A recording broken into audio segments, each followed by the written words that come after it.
राजस्थान के बीकानेर में बना जूनागढ़ किला बाहर से जितना भव्य और शाही दिखता है, अंदर से उतना ही रहस्यमयी और डरावना माना जाता है। कहते हैं यह किला सिर्फ पत्थरों से नहीं, बल्कि मंत्रों, साधनाओं और कैद की गई शक्तियों से खड़ा है। 16वीं शताब्दी का रहस्य। इतिहास के पन्नों में लिखा है कि 16वीं शताब्दी में जब इस किले का निर्माण शुरू हुआ, तब राजा राय सिंह को सबसे ज्यादा चिंता थी इस किले की सुरक्षा और अजेयता। कहा जाता है कि राजा ने साधारण कारीगरों के साथ साथ तांत्रिकों और सिद्ध साधकों में इसको भी बुलवाया।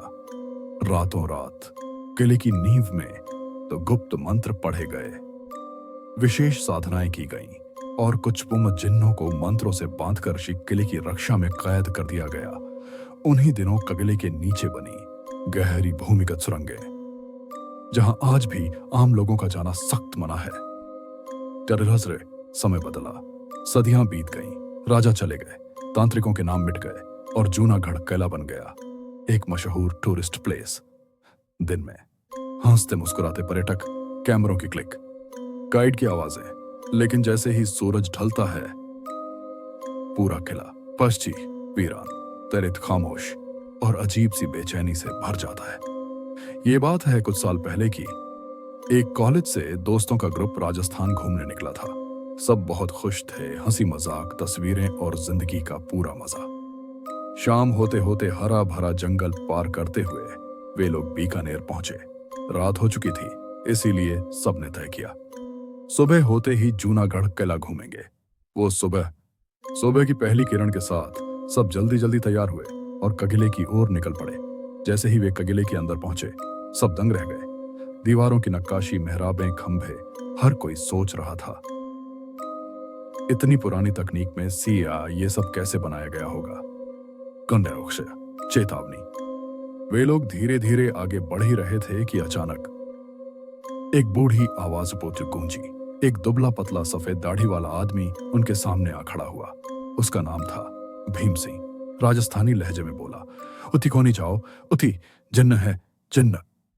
वह टूटी फूटी हिंदी में बार बार समझाने की कोशिश कर रहा था, लेकिन कुछ ने हंस दिया, कुछ ने वीडियो बनाना शुरू कर दिया और सबने उसकी बात को अब मजाक समझकर नजरअंदाज कर दिया। टनगरा। सबसे बड़ी गलती वो लोग किले के एक ऐसे हिस्से की ओर बढ़ने लगे जहां आम तौर पर पर्यटक नहीं जाते। जैसे जैसे वे आगे बढ़े, अचानक बदका ठंड बढ़ने लगी। हवा बिना वजह तेज हो गई। दूर कहीं को जंगली जानवरों के रोने जैसी आवाजें सोच आने लगी। पूरा किला मानो कराहने लगा हो। कुछ बच्चे डर गए और बाहर भाग आए, लेकिन 3 दोस्त अभी आरव और मोनिका रुकने को तैयार नहीं थे। तहखाने का सच। तीनों एक अजीब सी जगह पर पहुंचे। चारों तरफ नरमुंड, कंकाल, टूटी हड्डियां। मोनिका ने ध्यान से देखा तो वहां पड़ा सामान लड़कियों का था। चूड़ियां, पायल, बालों की क्लिप। तीनों की सांसें थम गईं।